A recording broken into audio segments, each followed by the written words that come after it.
Nabulag daw kakakain ng chicken nuggets. May isang 8-year-old Malaysian boy na nabulag dahil sa ang kinakain lang daw nito ever since baby pa siya ay chicken nuggets, sausages at cookies.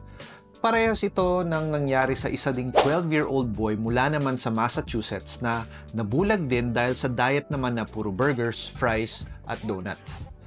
Bago kayo malito, hindi naman nakakabulag ang mga pagkaing nabanggit, although mataas ito sa kolesterol. Pero nabulag ang mga batang ito dahil sa kakulangan ng vitamin A sa kanilang mga diet. Mahalaga ang vitamin A para mapanatili ang kalusugan ng mga mata at para sa malinaw na vision o paningin. Kailangan ng vitamin A upang makagawa ang ating mga mata ng mga pigments sa retina upang makakita tayo ng maayos. Ang kakulangan sa bitaminang ito ay tinatawag na vitamin A deficiency.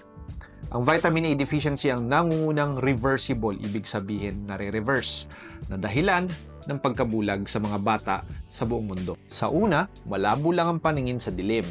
Pero sa katagalan, lumalala ito at nanunuyot ang conjunctiva, nagkakaroon ng ulcer sa cornea at in some cases ay pwedeng magdulot ng damage sa optic nerve na nauuwi sa permanent vision loss o pagkabulag.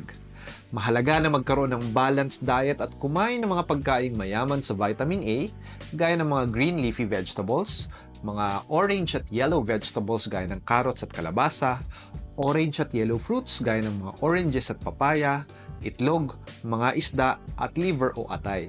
Maiging pumunta agad sa inyong ophthalmologist o doktor sa mata kapag nakakaranas ng panlalabo ng paningin dahil maaaring maagapan ang pagkabulag dulot ng vitamin A deficiency.